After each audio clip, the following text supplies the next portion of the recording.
காலங்கள் மாறினாலும், சூழ்நிலைகள் மாறினாலும், மனிதர்கள் மாறினாலும் நம்முடைய ஆண்டவர் மாறாதவராக இருக்கிறார். ஹல்லேலூயா. நேரத்துக்கு ஏற்றபடி, காலத்துக்கு ஏற்றபடி, சூழ்நிலைக்கு ஏற்றபடி மனுஷன் மாறிடுவான், வாக்கு தவறிடுவான். ஆனால் கர்த்தர் ஒருபோதும் மாறாதவர். அவருடைய வார்த்தைகள் ஒருபோதும் மாறாது. ஆமென். ஹல்லேலூயா. கடந்த சில வாரங்களாக, ஏறக்குறைய ஒரு மாத காலமாக ஆவியின் வரங்களை குறித்து நாம் அதிகமாக தியானித்து கொண்டிருக்கிறோம். ஆவியின் வரங்கள் என்பது மூன்றாக நாம் பிரிக்கப்பட்டு 9 வரங்களை தியானிக்கிறோம். அதில் 2வது வரத்தை குறித்து தான் நாம் பேசி கொண்டிருக்கிறோம். முதலாவது ஞானத்தை போதிக்கும் வரத்தை குறித்து நாம் நிறைவு செய்து அறிவை உணர்த்தும் வரத்தை தான் இத்தனை நாட்களாக நாம் தியானித்து கொண்டிருக்கிறோம். ஆண்டவருக்குள்ளாய் நான் விசுவாசிக்கிறேன், இன்றோடு கூட அறிவை உணர்த்தும் வரம் நிறைவாகும் என்று சொல்லி கர்த்தருக்குள்ளாக நான் அதிகமாய் விசுவாசிக்கிறேன். கடந்த நாட்களிலே நாம் தியானிக்கும் பொழுது இந்த 3 வரங்களும் ரெவலேஷன் கிஃப்ட் என்று அழைக்கப்படுகிறது என்று சொல்லி நாம் பார்த்தோம். ஹல்லேலூயா. ரெவலேஷன் கிஃப்ட் அப்படின்னு சொல்லும் பொழுது வெளிப்பாட்டு வரங்களாக 3 வரங்களும், ஞானத்தை போதிக்கும் வரமும், அறிவை உணர்த்தும் வரமும், ஆவிகளை பகுத்தறிதலும் ரெவலேஷன் கிஃப்ட் அப்படி என்று அழைக்கப்படுது. வெளிப்பாட்டின் வரங்கள் என்று சொல்லி அழைக்கப்படுகிறது என்று சொல்லி பார்த்தோம். அதில் அறிவை உணர்த்தும் வரத்தை குறித்து தான் நாம் தியானித்து கொண்டிருக்கிறோம். கடைசி நாட்களில் நம்ம வாழ்ந்து கொண்டிருக்கிறோம். எத்தனை பேர் ஆமென் சொல்ல முடியும்? ஹல்லேலூயா. சகோதரர் வாசிக்கும் பொழுது அந்த இடத்துல துவங்கும் போதே இப்படி நம்ம அதை வாசிக்கிறோம். 11வது வசனத்திலிருந்து, அதாவது 10வது வசனத்தை நம்ம வாசிக்கும் பொழுது, ஜனத்துக்கு விரோதமாய் ஜனமும், ராஜ்யத்துக்கு விரோதமாய் ராஜ்யமும் எழும்பும் என்று வேதம் சொல்லுகிற பிரகாரமாகவே இன்றைக்கு ஜனங்களுக்கு விரோதமாய் ஜனங்கள் எழும்பி போராடுகிறது நாம் பார்க்கிறோம். அங்கங்கு பார்த்தாலும் போராட்டங்களும் பிரச்சனைகளும் நடக்கிறது நாம் பார்க்கிறோம். ராஜ்யத்துக்கு விரோதமாய் ராஜ்யம் என்று சொல்லி பார்க்கும் பொழுது பெரிய பெரிய நாடுகளுக்கும் 2 நாடுகளுக்குள்ளாய் நாடுகள் பல சர்ச்சைகளும் பிரச்சனைகளும் ஏற்பட்டு கொண்டிருக்கிறது. அதுக்கு காரணம் என்னவென்று சொல்லி பார்க்கும் பொழுது, இது கடைசி காலமாக இருக்கிறபடியால் கர்த்தர் நமக்கு கொடுத்திருக்கிறதான ஆவியின் வரங்களின் 2வது வரம் அறிவை உணர்த்தும் வரத்தை பெற்று அந்த சிந்தையோடு கூட இந்த காரியங்களை பார்க்கும் பொழுது நம்மால் நன்றாக புரிந்து கொள்ள முடியும். இயேசு சீக்கிரம் வரப்போகிறார். ஹல்லேலூயா. கடைசி காலங்களிலே ஜனத்துக்கு விரோதமாய் ஜனமும், ராஜ்யத்துக்கு விரோதமாய் ராஜ்யமும் எழும்பும். 11வது வசனம் இப்படியாக சொல்லுகிறது, பல இடங்களிலே மகா பூமி அதிர்ச்சிகளும் பஞ்சங்களும் கொள்ளை நோய்களும் உண்டாகும், வானத்திலிருந்து பயங்கரமான தோற்றங்களும் பெரிய அடையாளங்களும் உண்டாகும் என்று சொல்லி வேதம் சொல்லுகிறது. இன்றைக்கு விண்வெளி ஆராய்ச்சி நிறுவனங்கள் பல நாட்களாக ஆராய்ச்சி செய்கிறார்கள். கடந்த நாட்களிலே பார்க்கும் பொழுது ஏவுகணையின் மூலமாக விண்ணில் செலுத்தப்பட்ட ஏவுகணையிலிருந்து 2 பேர் அதில் இன்னும் அவங்க ரிசர்ச் முடிச்சிட்டாங்க. ஆனால் அந்த செயலிழந்தது காரணமாக அவங்க திரும்பி வர முடியல. கிராவிட்டி இல்லாததுன்னு அவங்க திரும்ப இந்த பூமிக்கு வர முடியாதபடிக்கு அவங்க இன்னும் 6 மாதத்துக்கு மேலே அவங்க மேலேயே இருந்துகிட்ருக்குறாங்க. கம்யூனிகேஷன் மட்டும் இருக்குது, அவங்க கை காலெல்லாம் செயலிழந்து போயிருக்குது. அங்கே கிராவிட்டி இல்லாததுனால அவங்களுக்கு தெரியல. அவ்வளோதான், கீழே வந்தால் தான் தெரியும் அவங்களுடைய வீக்னஸ் என்னன்னு சொல்லிட்டு. அதுபோல் மாற்றங்களை கண்டுபிடிக்கும்படி போகிறவர்களும் அங்கே இருந்து விடுகிற ஒரு சூழ்நிலை. அங்கே இருக்கிற மாற்றங்களை இயற்கைக்கு அப்பாற்பட்ட எந்த காரியங்களும் யாராலும் ஆராய்ச்சி செய்ய முடியாது. ஹல்லேலூயா. பூமி அதிர்ச்சியை யாராலும் அளவிட முடியாது. சுனாமியினுடைய அலைகள் எந்த அளவிற்கு எவ்வளோ ஃபோர்ஸாக, எவ்வளோ வேகமாக, எவ்வளோ உயரத்தில் உரன்றதை யாராலும் கணக்கிட முடியாது. மின்னல் எந்த வேகத்தில் வருகிறது, இடி எவ்வளோ அளவு இடிக்கும் என்பதை யாராலும் குறிப்பிட முடியாது. மழை கூட எந்த நேரத்துக்கு வரும் என்று வானிலை சொல்லுகிற நேரங்களில் மழை வராது. அவங்க சொல்ல முடியும், குறிப்பிட்ட ஒரு காலத்தை கணிச்சு இப்படி வரலாம், இப்படி வரத்துக்கான வாய்ப்பு இருக்குது, இந்த மாவட்டங்கள் எல்லாம் மழை வரத்துக்கு வாய்ப்பு இருக்குது, அது மட்டும்தான் அவங்களால சொல்ல முடியும். கட்டாயம் வரும் என்பது அல்ல. கர்த்தர் இயற்கைக்கு அப்பாற்பட்ட காரியங்களிலிருந்து எந்த மனிதர்களாலும் கணிக்க முடியாத ஒரு சூழ்நிலை. எந்த நேரத்தில் வேணாலும் இந்த உலகத்திற்கு எது வேணாலும் நடக்கலாம். ஆனாலும் அறிவை உணர்த்தும் வரம் இருந்தால் மாத்திரம்தான் கடைசி நாட்களுடைய அடையாளங்களையும் தரிசனங்களையும் வெளிப்பாடையும் நம் பெற்று சாட்சியாய் வாழ முடியும். ஹல்லேலூயா. சொன்னதெல்லாம் நடக்குது இல்லைங்களா? நாட்டில் நடந்துச்சா இல்லையா? அதுக்கு முன்னாடி ஈரானில் நடந்துச்சா இல்லையா? எல்லா இடத்துலையும் கொடிய பஞ்சங்கள், நம்மளே பாதிக்கப்பட்டோம். உலக நாடுகளை அதிர்ந்து போகிற அளவுக்கு அந்த கொரோனா அலைகள் இல்லைங்களா? கிட்டத்தட்ட எவ்வளோ புதுசாக வியாதிங்க வருது, புதுசாக எல்லாத்தையும் கண்டுபிடிக்கிறாங்க. மனுஷனை அழிக்கிறதுக்கு வெடிகுண்டெல்லாம் வச்சு பாம்பெல்லாம் போட்ட காலம் போய் இப்போது அந்த ஒரு ஒரு ஒரு என்னென்னா சயின்டிஃபிக்காக ஒரு வார் வருது. என்னென்னா வியாதிகளை உருவாக்கி தேசத்துக்குள்ளாக உண்டாக்கி அதில் பஞ்சம் வியாதி எல்லாம் செத்து போய் அழிஞ்சு போயிட்டாங்கன்னா அந்த நாட்டை கைப்பற்றணும் அப்படின்னு சொல்லிட்டு இப்போ புதுசாக இப்போ வருகிறது எல்லாமே என்ன தெரியுமா? வெடிக்காது, செதுறாது, நல்லா நார்மலாக நடந்துகிட்டே தான் இருக்கும். வேலைக்கு போவாங்க, வருவாங்க, நல்லா இருப்பாங்க. ஆனால் வியாதின்றது யாராலும் கண்டுபிடிக்க முடியாதபடிக்கு வியாதிகள் மூலமாக தான் பொருளாதார இழப்பு ஏற்படும். வியாதிகள் மூலமாக தான் நமக்கு என்ன ஏற்படும்? பிரச்சனைங்க ஏற்படும், துக்கம் ஏற்படும், பிரிவினைகள் ஏற்படும். இப்படி மனிதனை அழிப்பதற்காக, அதாவது குணமாக்குவதற்கு என்று நிலைமை மாறி வியாதியை உருவாக்கக்கூடிய அளவுக்கு மனிதன் துணிகரமாக இறங்கிட்டான் பாவத்தில். ஒரு உயிருடைய வேல்யூ என்னன்னு தெரிய மாட்டேது யாருக்குமே இல்லை.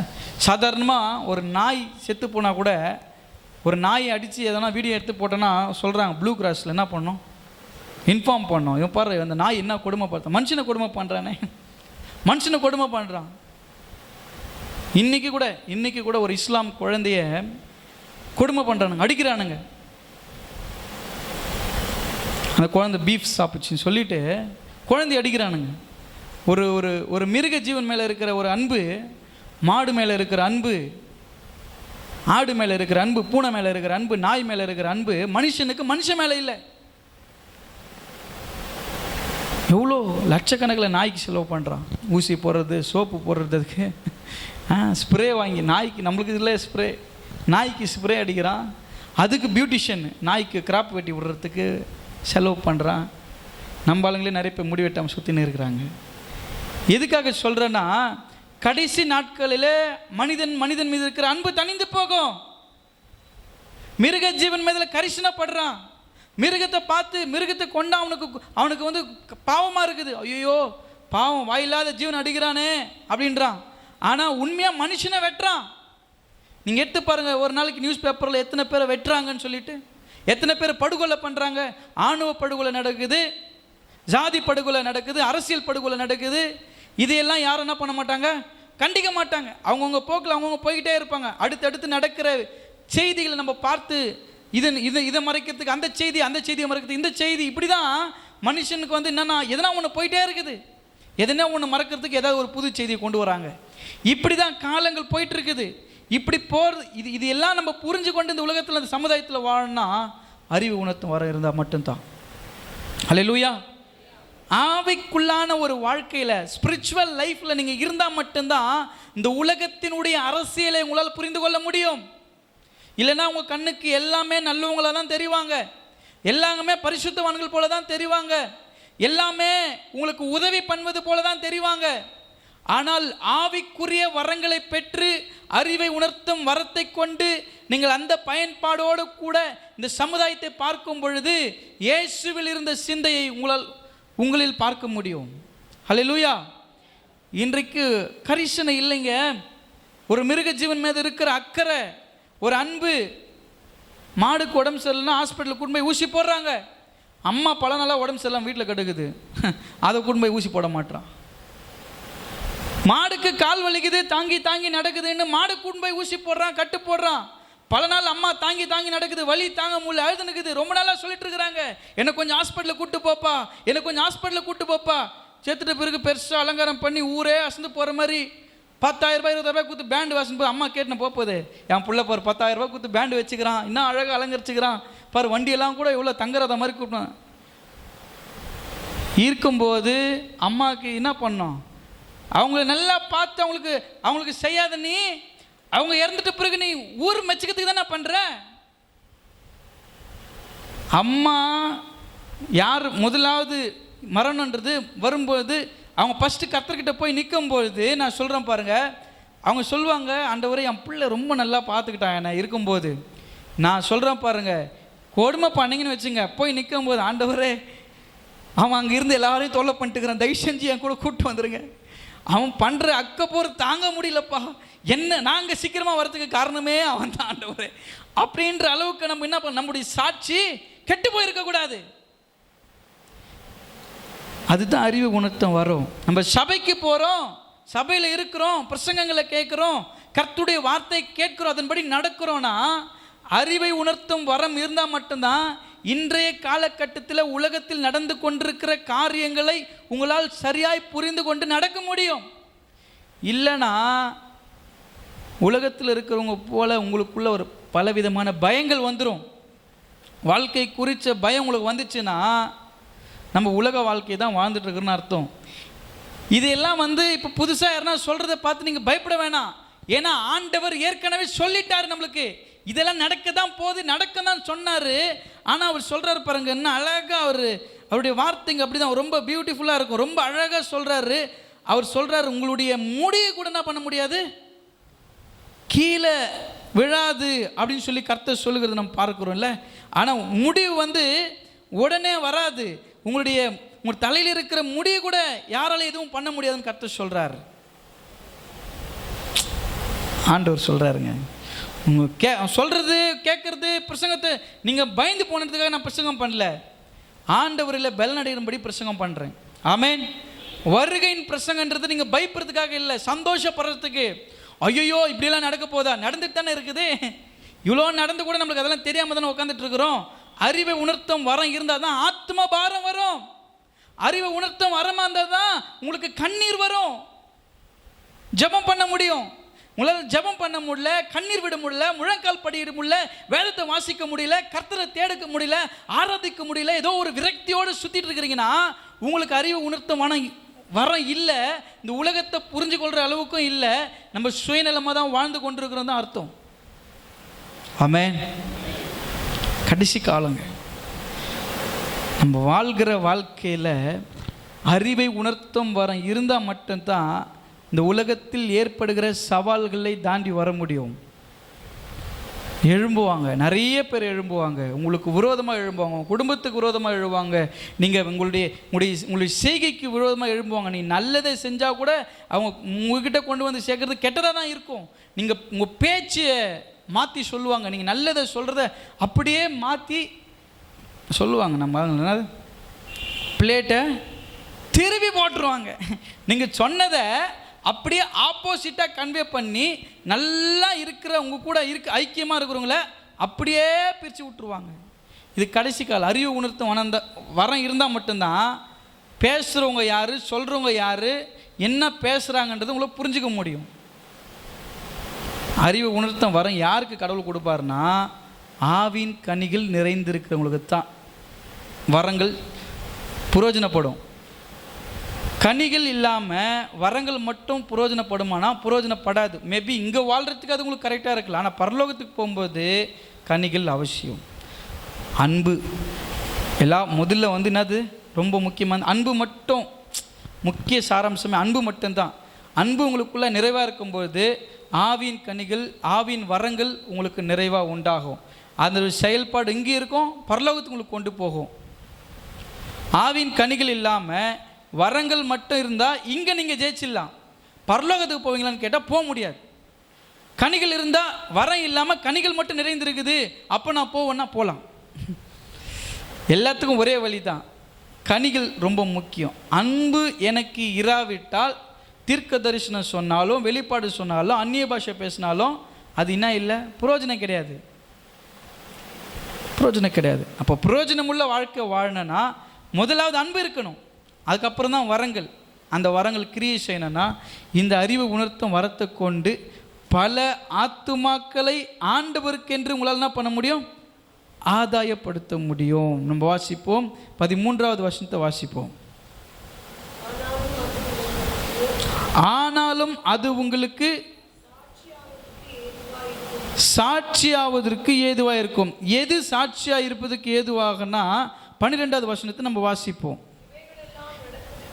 இவைகளெல்லாம் நடப்பதற்கு முன்னே என் நாமத்தின் நிமித்தம் அவர்கள் உங்களை பிடித்து ஜெப ஆலயங்களுக்கும் சிறைச்சாலைகளுக்கும் ஒப்பு கொடுத்து ராஜாக்கள் முன்பாகவும்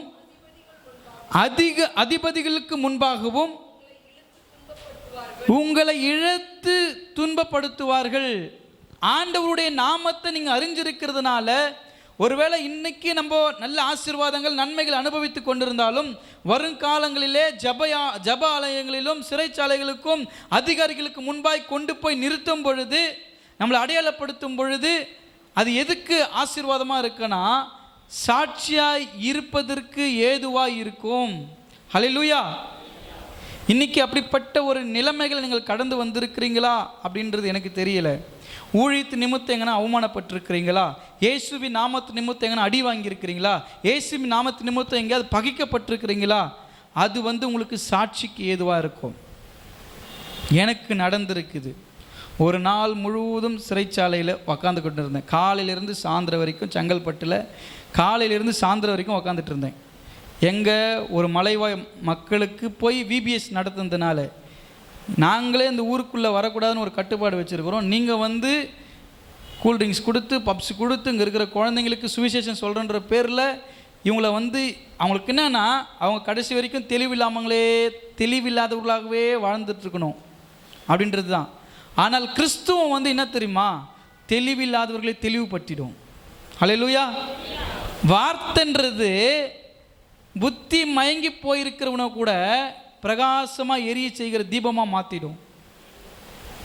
அவன் ஒரு பர்சனாலிட்டி இல்லாமல் அப்படி சுற்றி நின்றுருப்பான் டவுசர் போட்டுன்னு. அப்படி சர்ச்சுக்கு வரும்போது பார்த்தீங்கன்னா அப்படியே அழகாக ஹேண்ட்ஸமாக ஆகிட்டு கட்டிங் மாறிடும், ட்ரெஸ்ஸு மாறிடும், பேச்சு மாறிடும். இவன் இப்படிலாம் பேச மாட்டானே, என்ன வா போன்னுவான், வாங்கன்றான் போங்கன்றான். அவன் ட்ரெஸ்ஸு மாறிச்சு, அவன் ஸ்டைல் மாறிச்சு, அவன் பேச்சு மாறிச்சு, அவன் குணம் மாறிச்சு. அதுதான் கர்த்தருடைய வார்த்தை. ஹல்லேலூயா. அவனுக்குள்ள ஆண்டவர் இருக்கிறார்னா அவன் புது சிருஷ்டி. ஞானஸ்தானன்றதை தாண்டி அவனுக்குள்ள ஏற்பட்டிருக்கிற மாற்றம் அப்படிப்பட்டது. அவங்களுக்கு ஏன் நீங்கள் சுவிசேஷம் சொன்னீங்க, எங்கள் பர்மிஷன் இல்லாமன்றதுனால கொண்டு போய் உட்கார வச்சுட்டாங்க. காலையிலேருந்து உட்காந்துட்ருக்குறாங்க, சாப்பாடு தண்ணி இல்லாமல். எல்லாரையும் பார்த்துட்டு போகிறவங்கள வரவங்களாம் பார்த்துட்டு அங்கே பெஞ்சில் உட்கார வச்சுட்டாங்க. ஒரு 3 பேரை அப்படியே உக்காந்துட்ருக்குறோம் முடிச்சுட்டு. ஒருத்தர் கூட உதவி செய்யலை. என்ன பண்ணுறீங்க, நீங்கள் ஏங்க உக்காந்துக்கிறீங்க கேட்கல. சாயந்தரமாக ஒரு இன்ஸ்பெக்டர் வந்தார். அந்த ஐயா தான் எங்களை பார்த்து, ஏன் இவங்களை இங்கே உட்கார வச்சுருக்கிறீங்க, ரொம்ப நேரமாக உட்காந்துட்ருக்குறாங்க பொழுது அப்படின்ட்டு எங்களை விசாரித்தார். ஆமாம் சார், நாங்கள் காலையிலேருந்து உட்காந்துட்ருக்குறோம். ஏங்க இங்கே உட்காந்துட்ருக்கிறீங்க? இல்லைங்க, விபிஎஸ் நடத்த வந்தோம். அவங்க இருக்கிற பிள்ளைங்களுக்கெல்லாம் நோட் புக்கெலாம் கொடுத்து அவங்களுக்கு ஆண்டவரை பற்றி சுவிசேஷன் சொல்லி ஸ்கூலில் சேர்ந்து படிங்க, இப்படியே வாழ்ந்துடாதீங்கன்னு சொன்னோம் சார். அதனால எங்களை கூப்பிட்டு வந்து இங்கே வச்சுட்டாங்க. என்னங்க நல்லது தானே சொல்லியிருக்கிறீங்க, இதுக்கு போய் எங்கே உங்களை உட்கார வச்சுக்கிறேன்? தெரியல சார், உங்கள் டிபார்ட்மெண்ட்டு தான் சார் கேட்கணும். ஏன்னா அங்கே இருந்தவங்கக்கிட்ட அங்கே இருந்து எங்களை கூப்பிட்டு வந்தார் பாரு, அவர் கன்வே பண்ணது வேறு. இவங்க என்ன பண்ணுறாங்க, மதம் மாற்றுறாங்க.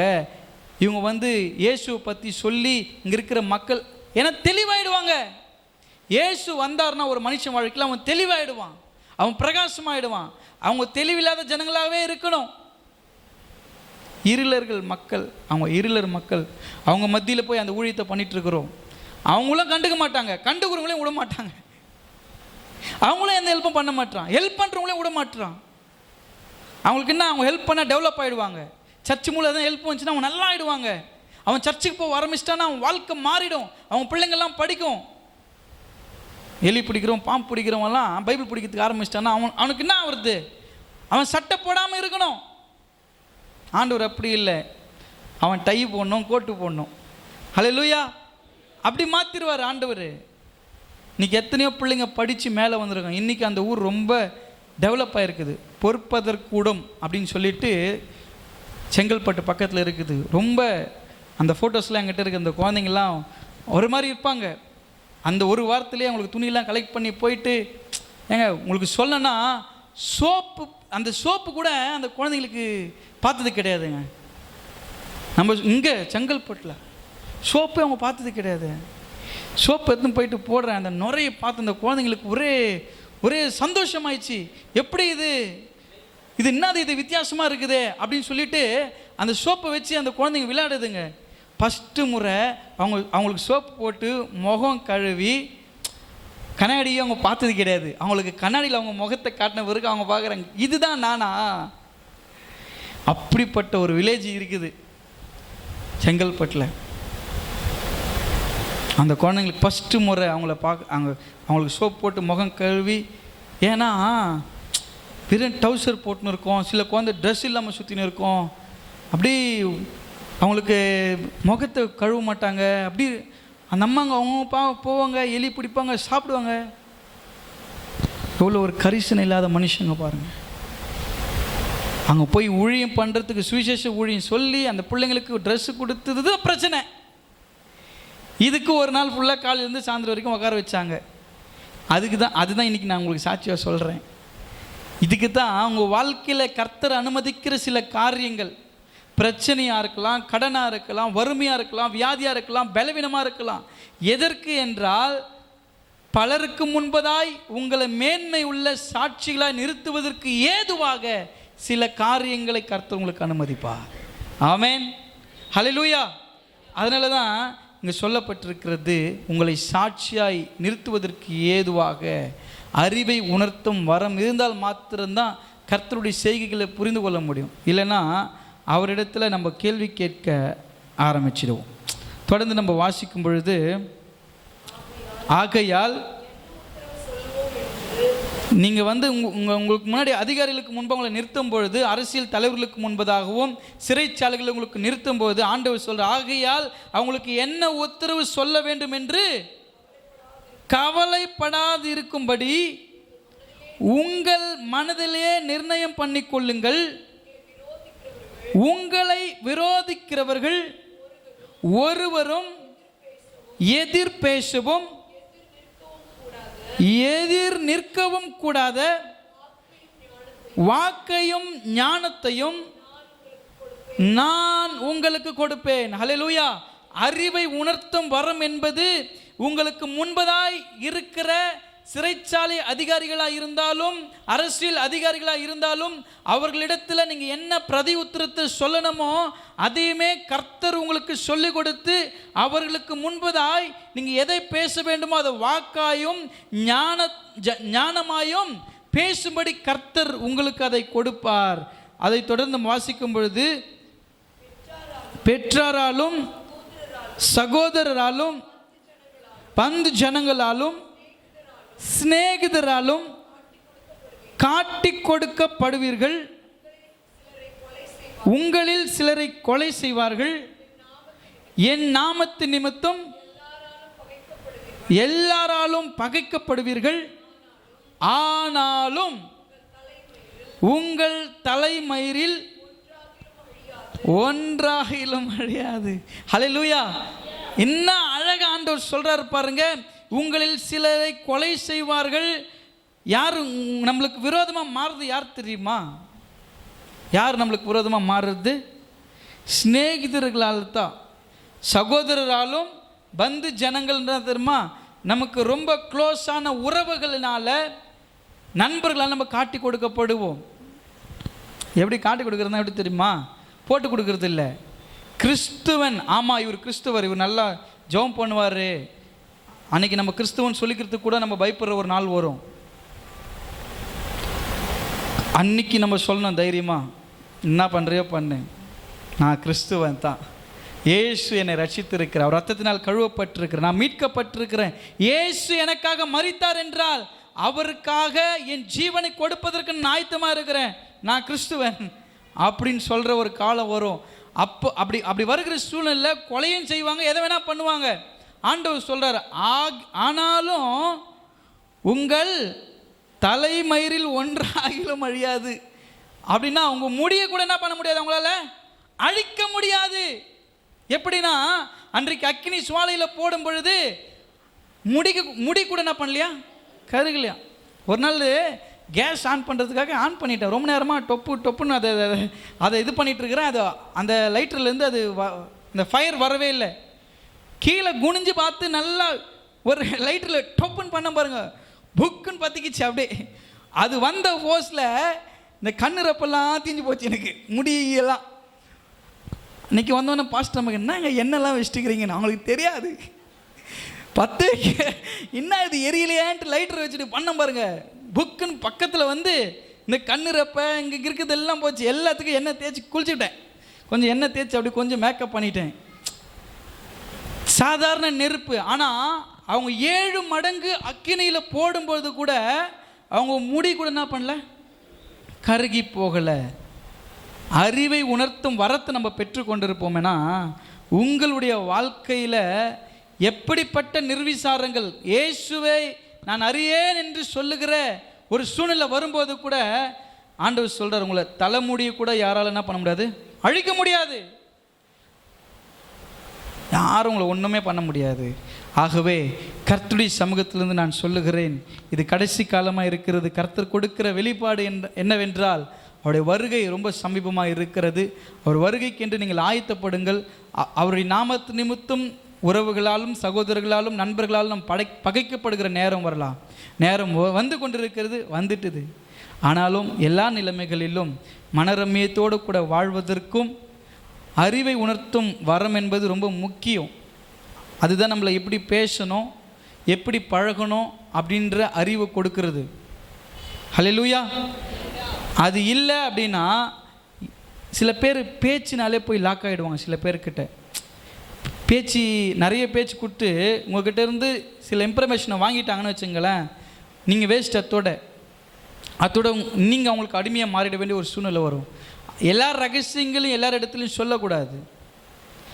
அதுதான் அறிவை உணர்த்தம் வர இருந்துச்சுன்னா வெளிப்பாடோடு நீங்கள் பேசுவீங்க.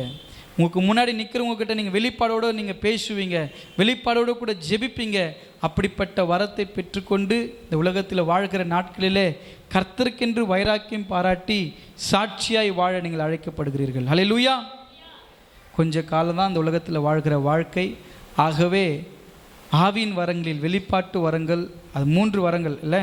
முதலாவது ஞானத்தை போதிக்கும் வரம், 2வது அறிவை உணர்த்தம் வரும். இந்த அறிவை உணர்த்தம் வரம் தான் இத்தனை நாளாக நம்ம தியானித்து கொண்டிருக்கிறோம். இது யாருக்கு இயேசு சொன்னாருன்னா, நீங்கள் பழைய ஏற்பாட்டில் பார்க்கும் பொழுது தீர்க்க தரிசனங்கள் வெளிப்பாடுகள் இருக்கிறது. அந்த பழைய ஏற்பாட்டில் இருக்கிற தீர்க்க தரிசனங்கள் வெளிப்பாடுகள் எல்லாமே மேஜர் ப்ராஃபிட், மைனர் ப்ராஃபிட், அதை சிறிய தீர்க்க தரிசனமாக இருந்தாலும் பெரிய தீர்க்க தரிசனமாக இருந்தாலும் யாருக்கு சொல்லப்பட்டதில் இஸ்ரவேல் மக்களுக்கு சொல்லப்பட்டது. இயேசு இந்த உலகத்துக்கு வந்ததான நோக்கம் பாவிகளை ரட்சிக்கும்படி வந்தார். இயேசு வந்த பிறகு அவர் சொல்லுகிற ஒவ்வொரு வெளிப்பாடும் தீர்க்க தரிசனமும் இஸ்ரவேல் மக்களுக்கு அல்ல, இஸ்ரவேல் மக்களாய் வாழ்ந்து கொண்டிருக்கிற நமக்கு தான். ஹல்லேலூயா. இந்த தீர்க்க தரிசனம் சொல்லப்பட்டது யாருக்கு? இந்த வெளிப்பாடு சொல்லப்பட்டது யாருக்கு? நமக்கு தான். நமக்கு தான் கர்த்தர் சொல்கிறாரு, சீஷர்களிடத்தில் சொல்கிறார் இந்த காரியத்தை.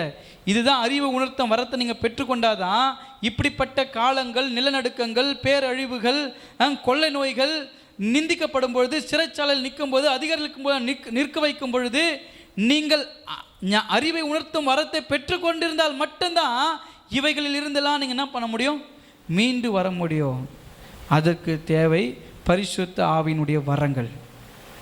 ஆகவே அந்த வரத்தை பெற்று சாட்சியாய் வாழும்படி கர்த்தர் உங்களை அழைக்கிறார். இந்த வார்த்தைகளை சிந்தித்து செயல்படுங்கள். கர்த்தர் உங்களையும் உடைய குடும்பத்தையும் ஆசீர்வதிப்பார். கர்த்தருக்கு சித்தமானால் அடுத்த வாரத்தில் ஆவிகளை பகுத்தறிதல், இந்த வெளிப்பாட்டு வரங்களின் கடைசி மூன்று வரங்களில் கடைசி வரங்கள் ஆவிகளை பகுத்தறிதலை குறித்து அடுத்த வாரத்தில் தியானிப்பதற்கு கர்த்தர் நமக்கு கிருபை பாராட்டுவார். ஆமேன். நம் யாவரும் எழுந்து நின்று